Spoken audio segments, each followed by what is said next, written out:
The sound of breaking glass shattered the midnight silence like a gunshot. Eleanor Winter sat upright in bed, her heart hammering against her ribs. For 3 years, silence had been her only companion in this old Victorian house. 3 years since Harold's funeral. 3 years of empty rooms and cold dinners for one. But tonight, silence died screaming. Through her bedroom window, she could see the house next door blazing with light. Every window glowed like angry eyes staring into the darkness.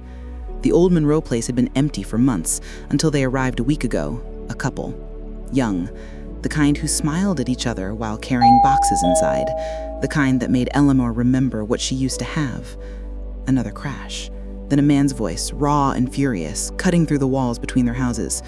"You ungrateful!" A woman's scream stopped him mid-sentence. Not a scream of surprise, a scream of terror. Eleanor's hands trembled as she reached for the lamp. Her fingers fumbled with the switch. Light flooded her bedroom, pushing back shadows that suddenly felt too close, too thick. She moved to the window, pressing her palm against the cold glass. Through the neighbor's kitchen window, she could see shapes moving. Violent, frantic, a shadow lunging forward, another shrinking back. She should call someone, the police, someone, anyone. But fear pinned her feet to the floor. Fear and something else, something she recognized from her own past. The shame of admitting that the picture-perfect couple next door was falling apart behind closed doors. The shame of interfering. The shame of knowing and doing nothing. The woman's voice rose again, pleading now. Words Eleanor could not quite make out, but understood in her bones. Words that begged and bargained and broke. Then, silence. Heavy, suffocating, worse than the screaming.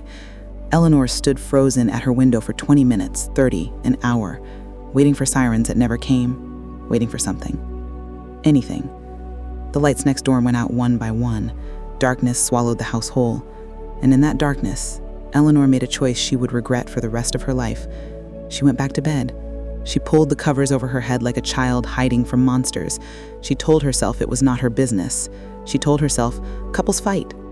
She told herself she was old and alone and powerless to change anything.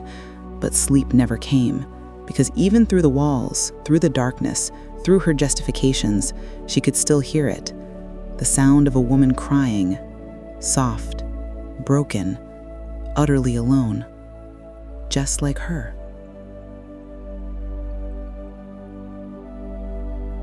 Morning came with weak sunlight and crushing guilt. Eleanor stood at her kitchen sink, hands submerged in soapy water, staring at nothing. The radio played soft jazz, the kind Harold used to hum along to while reading the newspaper. But the music could not drown out the memory of last night, could not wash away the sound of that woman's crying. Through the window above her sink, she had a clear view of the neighboring driveway. The man emerged first, dressed in a crisp business suit, hair perfectly combed, phone pressed to his ear. He was laughing, actually laughing, as if last night never happened. As if his home was not a war zone just hours ago. Eleanor's hands tightened around the dish she was washing. It slipped, shattered in the sink. Blood bloomed in the soapy water. She had cut her palm on a sharp edge, but she barely felt it. She was too busy watching the front door of the house next door. The woman stepped out. Eleanor's breath caught. Even from this distance, even through the morning light that should have softened everything, she could see it, the way the woman moved. Careful, measured, like someone walking on broken glass.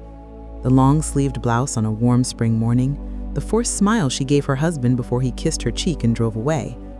The mask. Eleanor recognized it. She had worn it herself once years ago, before Harold, before she escaped to build a life where no one's fists made promises they always kept. The woman stood in the driveway for a long moment after the car disappeared. Her shoulders sagged.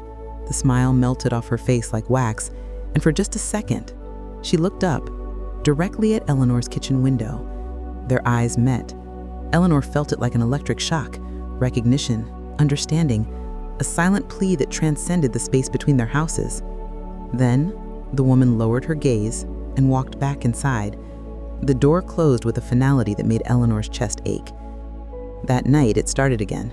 7:15, Eleanor was heating soup for dinner when the shouting began, muffled at first, then escalating.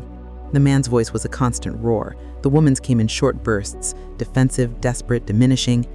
Eleanor turned off the stove. The soup could wait. She moved through her house like a ghost, following the sounds. They were loudest in the hallway that separated her house from theirs. She pressed her ear against the wall. "Sick of your excuses. You think you can just... Please, just listen." "Listen? I'm done listening to your lies." A crash.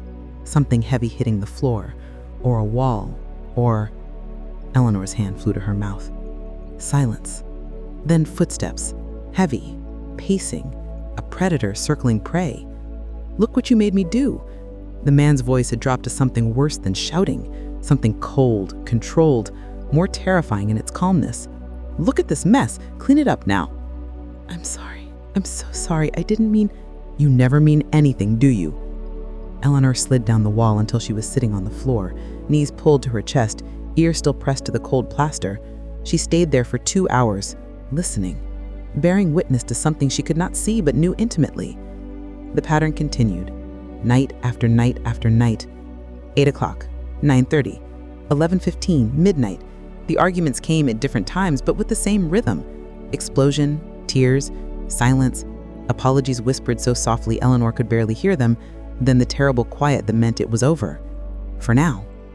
Eleanor stopped sleeping. She would lie in bed, waiting for the sounds, flinching at every raised voice. Her own past crawled out of the grave she had buried it in.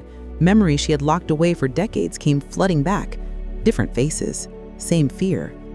During the day, she watched. The woman left the house rarely. When she did, it was always with that same careful walk, same oversized sunglasses, same long sleeves. She never spoke to neighbors, never checked the mail without looking over her shoulder, never stayed outside longer than necessary. Eleanor wanted to approach her, wanted to say something. Anything. But what could she say?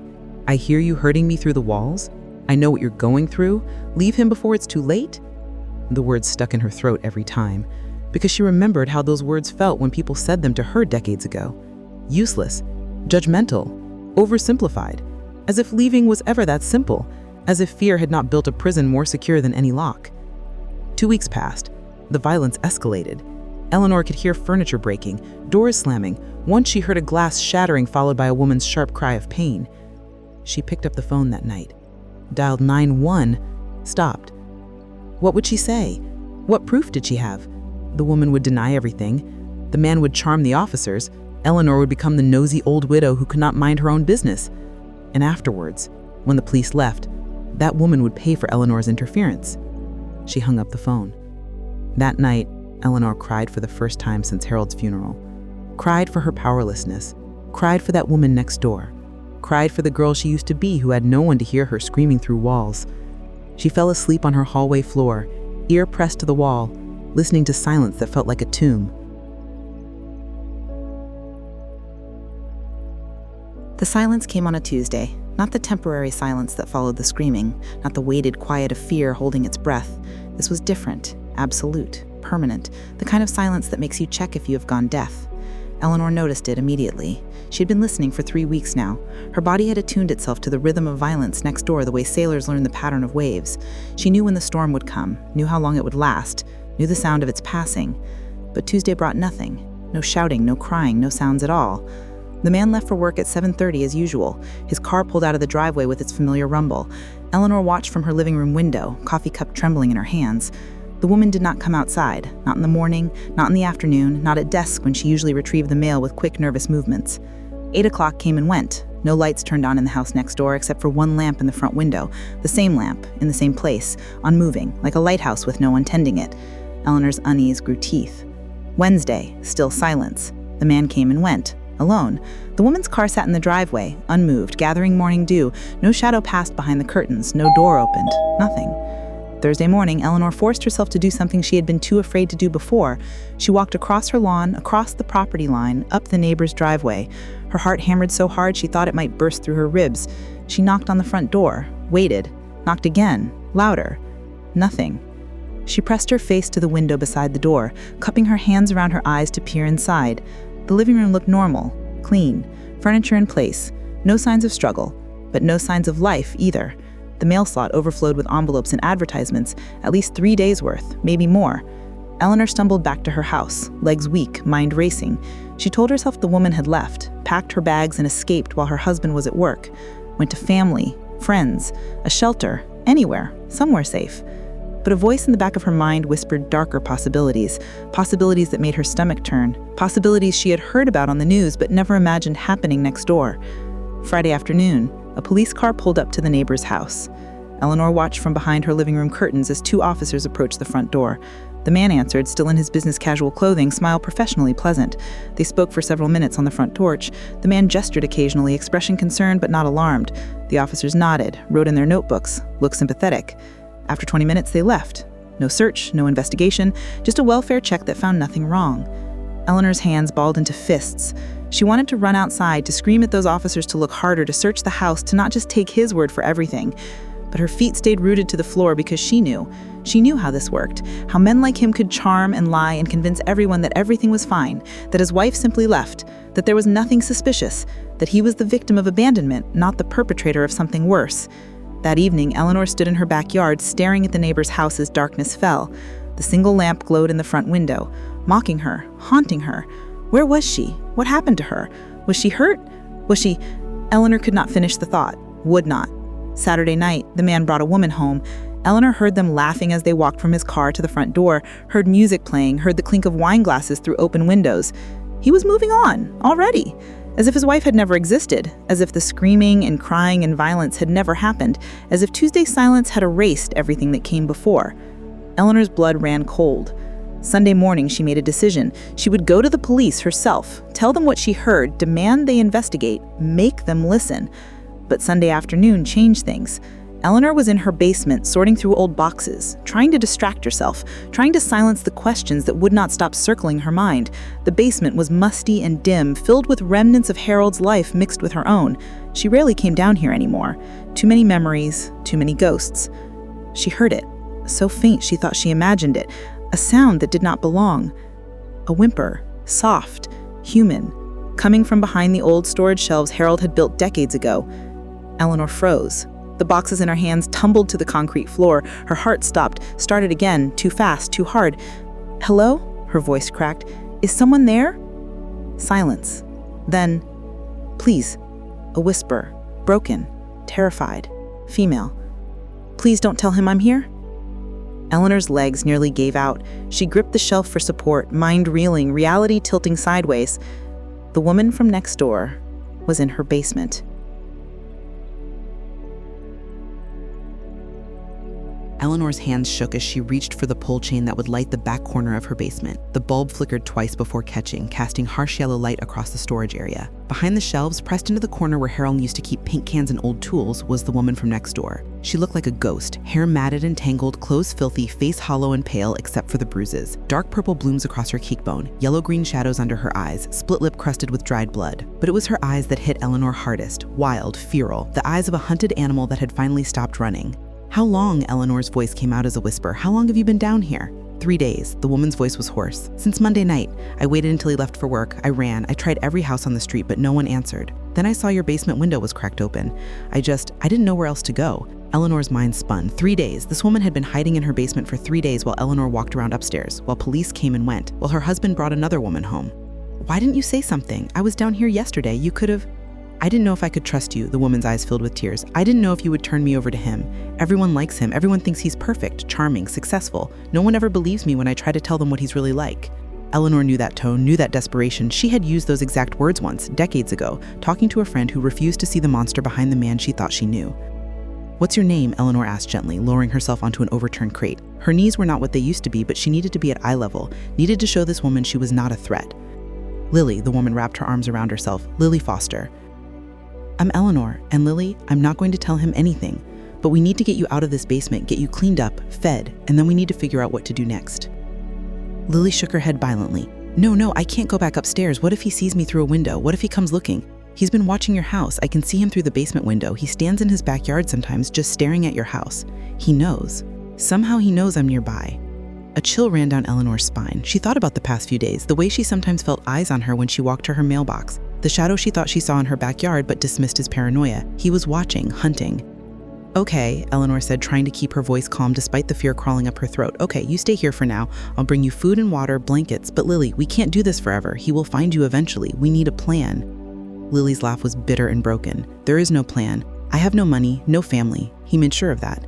"Isolated me from everyone. took control of our bank accounts, tracked my phone, monitored my email. I have nothing. I am nothing without him. That's what he always said, and he was right. Stop. Eleanor's voice came out sharper than she intended. Don't you dare let his words become your truth. You are not nothing. You are a survivor. You ran. That took more courage than most people have in their entire lives. Lily looked up at her, something flickering in those haunted eyes. Hope maybe, or the memory of hope. That night, Eleanor became a criminal. She brought food down to her basement, soup, bread, fruit. She filled a thermos with hot tea. She brought blankets and pillows from the guest room. She brought her old radio so Lily would not have to sit in silence with only her thoughts. But most importantly, she brought something she had not looked at in 35 years, a shoebox hidden in the back of her closet. Inside was $3,000 in cash, money she had saved in secret during her first marriage, her escape fund, money she never needed after Harold came into her life and showed her what love without fear looked like. She gave it all to Lily. This is yours now, Eleanor said, pressing the box into Lily's hands. When the time comes when we figure out how to get you out of here safely, you'll need this to start over. Lily stared at the money with tears streaming down her face. I can't take this. I can't. You can and you will, because 35 years ago, I wish someone had done the same for me. The days that followed were the longest of Eleanor's life. She maintained her routine, watering plants, checking mail, waving at neighbors, all while hiding a woman in her basement, all while watching the man next door watch her house. He came to her door once, Wednesday evening, knocked with knuckles that sounded too loud in the quiet street. Eleanor answered with a smile she did not feel. Mrs. Winters, he said, flashing teeth, too white, too perfect. I'm sorry to bother you. I'm Andrew Foster, your neighbor. I don't think we've properly met. Of course, Eleanor kept her hand on the door, ready to close it. What can I do for you? My wife seems to have left me. He said it was such practiced sadness that anyone else would have believed him. Packed up and took off while I was at work. I was wondering if you might have seen anything. Seen her leaving, maybe saw which direction she went. Eleanor's heart pounded so hard she was certain he could hear it, could see it hammering against her chest. But she kept her face neutral, concerned, the way neighbors should look when hearing such news. Oh my, I'm so sorry to hear that, but no, I haven't seen anything unusual. Then again, my eyesight isn't what it used to be. He studied her face too long, too intensely, looking for cracks in her mask. If you do see her, he said slowly, or if she tries to contact you, please let me know immediately. She's not well. Mentally, she needs help, medication. I'm very worried about her.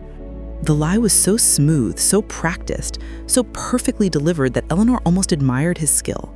Almost. If she did not know the truth, if she had not heard him screaming through walls, if she did not have his wife hiding in her basement with bruises that told a different story. Of course, Eleanor said, I hope she's all right. I hope you find her. He smiled, nodded, turned to leave, then stopped. You know, Mrs. Winters, you really should lock your basement window. It's not safe. Anyone could crawl in. He walked away before Eleanor could respond, before she could process the threat barely hidden in his concern. That night, Eleanor lay in bed, staring at the ceiling, listening to every sound, the house settling, wind in the trees, a car passing on the street, and underneath it all, so faint she might have imagined it, the sound of Lily crying in the basement. They were running out of time. On the fifth night, Lily finally told her story. Eleanor sat on the basement floor with blankets wrapped around both of them, a single lamp creating a circle of light in the darkness. Above them, the house was silent, but down here, in this underground tomb, truth began to bleed out. We met at a coffee shop, Lily began, voice barely above a whisper. He spilled my latte, apologized so sincerely, bought me another one, insisted on staying to make sure I forgave him. He was charming, funny, attentive, everything I thought I wanted. Eleanor said nothing, just listened, let the words come at their own pace. The first 6 months were perfect. He bought me flowers every Friday, took me to nice restaurants, introduced me to his friends, made me feel special, loved, seen. I thought I had won the lottery, thought I had found my person. Lily's hands twisted in the blanket. Her knuckles went white. The first time he hit me was on our wedding night. Her voice cracked. We had an argument about something stupid. I don't even remember what. He backhanded me across the face so hard I saw stars. Then he cried, apologized, said he was stressed from the wedding, said it would never happen again, said he loved me so much it scared him, and I believed him, because I wanted to believe him, because I had just married him in front of 200 people, because leaving on our wedding night would mean admitting I made a mistake. Eleanor's throat tightened. She had heard variations of the story before, from friends, from support groups she attended decades ago, from her own memory. The script was always the same, only the names changed. It happened again a month later, then 2 weeks after that, then weekly, then daily. The violence escalated. Slaps became punches. Punches became worse. And between the violence, he was still that charming man from the coffee shop. He would bring me flowers after he hurt me, take me to dinner after he left bruises, make love to me after he made me bleed. It was like living with two different people, never knowing which one would come home. Lily pulled up her sleeves. Eleanor's breath caught. The bruises she could see were nothing compared to what the clothing had hidden. Finger marks around her wrists, burn marks on her forearms, scars, old and new, creating a map of suffering across her skin. He isolated me systematically, convinced me my friends were toxic, said my family never really loved me, got me to quit my job because he made enough for both of us, took over all the finances, all the decisions, all the control, until I woke up one day and realized I was a prisoner in my own life. "Why didn't you leave?" Eleanor asked gently, knowing the answer, but understanding Lily needed to say it out loud. Where would I go? Everything was in his name. The house, the cars, the bank accounts. I had no money, no job, no one to turn to. And he made sure I knew what would happen if I tried. He told me he would find me, told me no one would believe me, told me he would make me disappear. And I believed him, because by that point, he had destroyed every ounce of confidence I had, made me believe I was worthless, stupid, lucky that he even tolerated me. Lily wiped her eyes with the back of her hand, smearing tears and grime across her face. The night I ran was the night he tried to kill me. Her voice dropped so low Eleanor had to lean forward to hear. He came home angry about something at work. Dinner wasn't ready fast enough. He grabbed me by the throat, slammed me against the wall, squeezed. I couldn't breathe, couldn't scream. I saw black spots, felt my body going weak. And in his eyes, I saw it. He was going to kill me, right there in our kitchen, and then cover it up somehow, make it look like an accident, or like I left him. He had probably been planning it. Eleanor's hand found Lily's and squeezed. Something in me snapped. Survival instinct? Desperation? I don't know. I hit him. Hard. He let go. I ran, didn't grab anything, didn't think, just ran out the back door while he was doubled over. I ran through backyards in the dark, tried every door, every window, until I found your basement window cracked open and I crawled through. And I have been hiding here ever since, waiting for him to find me. Because he will. Men like him always do. They sat in silence for a long moment. The weight of Lily's story hung in the air like smoke, heavy, suffocating, real. He won't find you, Eleanor said finally, because I'm not going to let him. We're going to get you out of here, get you somewhere safe, somewhere he can never reach you. You don't understand, Lily said desperately. He has connections, money, charm. He'll convince everyone I'm crazy, that I'm lying, that I'm the abusive one. He's already started, I know he has. Telling neighbors I'm mentally ill, telling police I abandoned him, building his narrative so when I try to tell my truth, no one will believe me. Eleanor's jaw tightened. She understood more than Lily knew, understood how abusers controlled narratives, how they turned victims into villains, how they weaponized their charm against the people they hurt. Then we'll be smarter than him, Eleanor said. We'll document everything. Get you to a hospital to photograph your injuries, get you to a shelter, get you a lawyer, build a case so strong he can't talk his way out of it. You would do that for me? Lily's eyes searched Eleanor's face. Risk everything for someone you don't even know? Eleanor thought about her own past, about the people who helped her escape, about the life she got to live because strangers chose compassion over comfort. You're not someone I don't know. You're someone who needs help, and I'm someone who can give it. That's all that matters. But even as she said the words, fear coiled in Eleanor's stomach, because she knew what they were up against, knew the danger they were in, knew that helping Lily might cost her everything. And somewhere above them, in a house next door, a monster was planning his next move.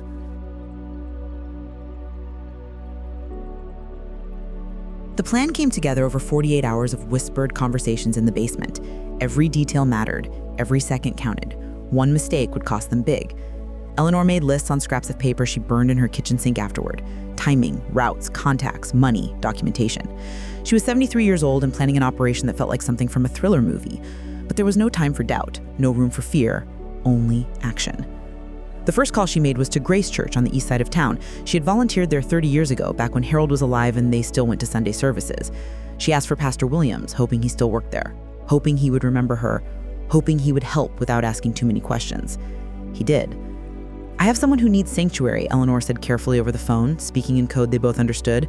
A woman in danger. She needs shelter, transportation, discretion. Bring her Tuesday night, Pastor Williams said without hesitation. 10 o'clock, back entrance. We have a network. We can get her somewhere safe, somewhere he'll never find her. Eleanor's hands shook as she hung up. Tuesday, 3 days away. They just had to survive 3 more days. But Andrew Foster was getting suspicious. Eleanor could feel it, see it in the way he watched her house, the way he found excuses to knock on her door, the way his smile never reached his eyes. Saturday morning, he appeared at her front door holding a casserole dish. "Mrs. Winters, I made too much food," he said with that practiced charm that made Eleanor's skin crawl. "Thought you might like some. Living alone, cooking for one. It's hard, isn't it?" Eleanor forced a grateful smile, took the dish, thanked him, all while screaming inside her own head. Because this was not kindness. This was reconnaissance. This was a predator circling closer, testing her, watching for cracks. "You're very thoughtful," she said. "How are you holding up? Any word from your wife?" His expression shifted, just for a second, a flash of anger behind the mask before the smile returned. "Nothing yet, but I've hired a private investigator. I'll find her. She can't hide forever." The threat was clear. Eleanor felt it like ice water in her veins, but she kept her expression neutral, concerned, the perfect naive neighbor. That night, Eleanor and Lily refined every detail of the escape. Tuesday at 9:30, Eleanor would pull her car into the garage. Lily would come up from the basement, slip into the trunk. Eleanor would drive to the church with her lights off until she reached the main road. At the church, Pastor Williams would be waiting with people who specialized in moving abuse victims to safety, people who knew how to disappear someone so completely that not even a private investigator could find them. Sunday brought unexpected danger. Eleanor was in her kitchen when she heard it, the creak of her back door opening. Footsteps, heavy, male, moving through her house. Her heart stopped. She grabbed the phone, started to dial 911, then froze. Andrew's voice drifted from her living room. "Mrs. Winters, are you home? Your back door was unlocked.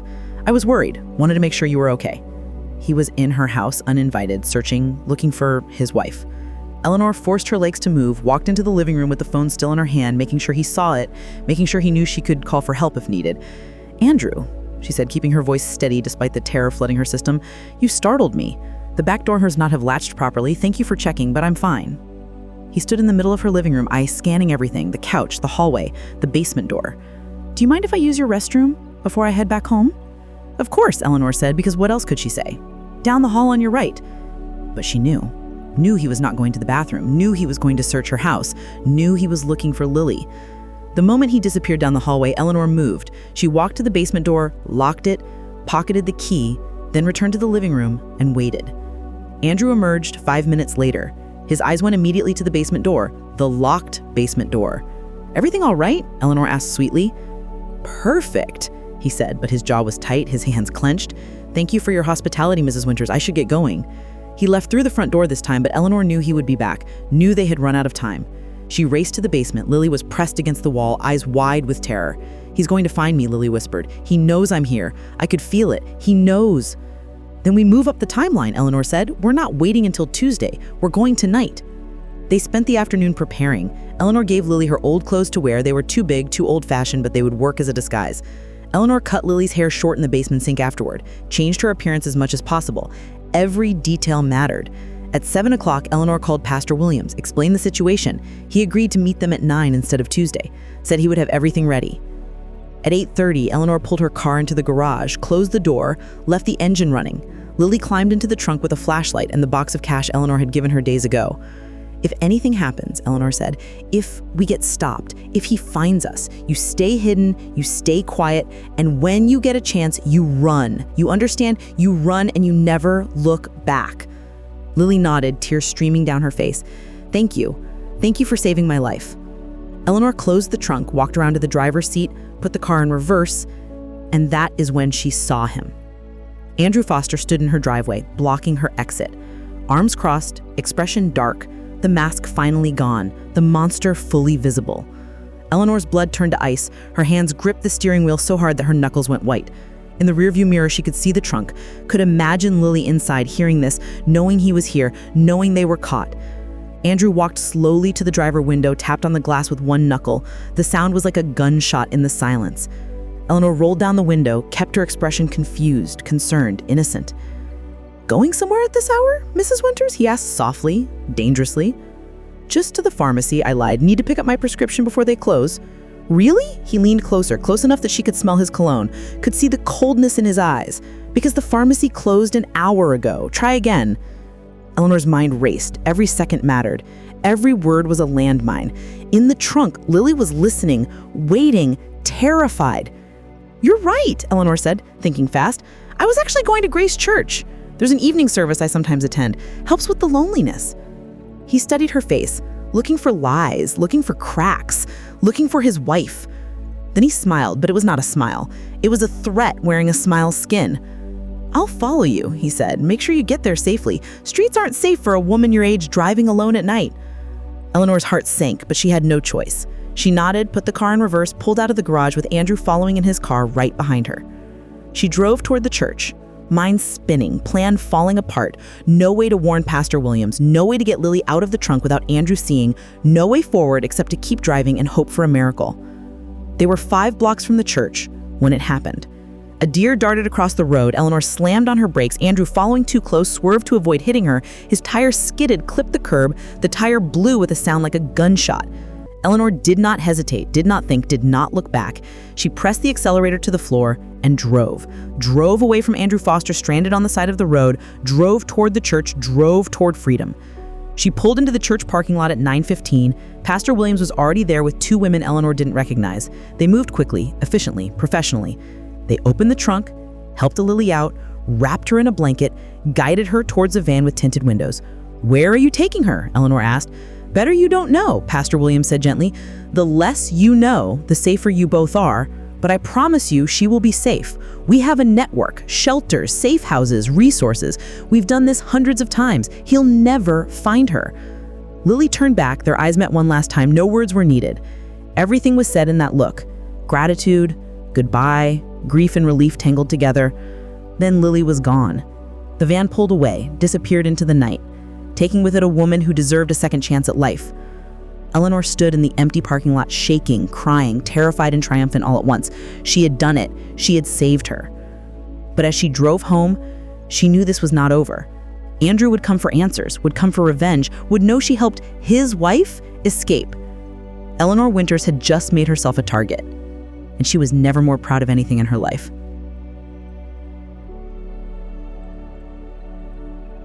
The police came to Eleanor's door the next morning. 2 officers, professional, polite, asking questions about Lily Foster, about whether Eleanor had seen her, heard anything, knew anything about her disappearance. Andrew had filed a missing persons report, again, this time with more urgency, more concern, more carefully constructed lies about his unstable wife who needed mental health treatment. He had played his part perfectly, the grieving husband, the worried man desperate to find his sick wife.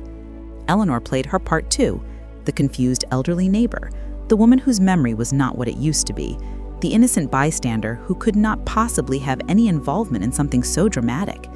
"I'm sorry, officers," she said, voice shaking just enough to sell the performance. "I don't know anything. I hope you find her. That poor man seems so worried." They took notes, thanked her for her time, left. But Eleanor knew Andrew was not done, not even close. For 3 days, he watched her house, constantly, obsessively, his car parked on the street, his shadow in his windows, his presence like a weight pressing down on her. He was waiting, watching, looking for proof, looking for a mistake. Eleanor gave him nothing. She maintained her routine, watered her plants, checked her mail, waved at neighbors, the perfect picture of an innocent old woman with nothing to hide. On the 4th day, Andrew's car was gone. His house sat empty. A for sale sign appeared on his lawn a week later. He had given up, moved on, taken his darkness somewhere else where no one would know his secrets. Eleanor should have felt relief, should have celebrated. But all she felt was hollow, because she knew he would find another woman, knew the cycle would continue, knew that monsters like him never really stopped. They just moved on to new hunting grounds. But Lily was safe. That was what mattered. Lily was free. 2 months later, Eleanor received a letter. No return address, just a single page covered in handwriting she did not recognize. "Dear Eleanor, I am writing this from my new life. I cannot tell you where I am, cannot give you details that might somehow lead him to me, but I needed you to know that I am safe, I am healing, I am free. The shelter connected me with resources I did not know existed. Therapy, legal aid, job training. They helped me get a new identity, new documents, a new start in a place where he will never think to look. I work at a library now. It is quiet, peaceful, everything my old life was not. I have a small apartment with a window that faces the sunrise. I have new friends who know nothing about my past. I have hope for the first time in years. But more than anything, I have my life back. And I have it because you gave it to me. You risked everything for a stranger. You showed me what courage looks like, what compassion looks like, what it means to truly save someone. I will never forget you, and I will spend the rest of my life trying to be the kind of person you showed me I could be. The kind of person who helps others, who stands up when it is easier to look away, who chooses compassion over comfort. Thank you for seeing me, for hearing me, for believing me, for saving me. With eternal gratitude, the woman from your basement. Eleanor read the letter 3 times, then pressed it to her chest and cried for Lily, cried for herself, cried for every woman who had ever been trapped, every woman who had ever escaped, every woman still waiting for someone to hear them through the walls. She framed the letter, hung it in her hallway where she would see it every day. A reminder, a testament, proof that one person could make a difference, that courage did not always roar. Sometimes it whispered. Sometimes it looked like an old woman opening her basement to a stranger. Sometimes it looked like choosing to get involved when every instinct said to stay safe. 3 months after Lily's escape, Eleanor started volunteering at a women's shelter. She was 73 years old, but she had decades of life left. Decades she wanted to spend helping others the way she helped Lily, the way strangers once helped her. She became the voice on the crisis hotline, the person who answered at midnight when someone finally found the courage to ask for help. She became the one who said, "I believe you," when women shared stories no one else would hear. She became the proof that escape was possible, that life after abuse was real, that hope was not a fantasy, but a choice you made every day. One evening, while Eleanor was leaving the shelter after her shift, a young woman approached her in the parking lot. She was thin, nervous, bruises visible on her arms despite the long sleeves. "Excuse me," she said quietly. "I heard you speak in there, about your experience, about helping someone escape. I was wondering if you could help me understand how to leave. I want to leave, but I don't know how. I have nowhere to go, no money, no family, and he always finds me when I try." Eleanor took her hand, squeezed gently, looked into eyes that reflected her own past, reflected Lily's past, reflected the past of countless women trapped in cycles of violence. "Come with me," Eleanor said. "Let me introduce you to some people. Let me show you that there is a way out, that you are not alone, that you deserve better than this." The woman nodded, tears streaming down her face, hope flickering in her eyes like a candle flame in darkness. As they walked back into the shelter together, Eleanor thought about Lily, thought about the letter, thought about the strange and beautiful way life connected people who needed each other. She thought about Harold, who taught her what love should look like, about her first husband who taught her what love should never be, about the neighbors who heard her screaming through walls and did nothing, about Pastor Williams who answered her call without hesitation, about Lily, who had the courage to run even when she had nowhere to run to. And she thought about compassion, real compassion, the kind that cost something, the kind that required courage, the kind that looked like opening your basement to a stranger, the kind that changed lives. The sun set behind the shelter, painting the sky in shades of orange and pink, beautiful, hopeful, full of promise. Eleanor Winters was 73 years old. She was a widow, she was alone, but she was not lonely, not anymore, because she had learned the most important lesson life had to offer. Compassion is courage in disguise, and courage saves lives.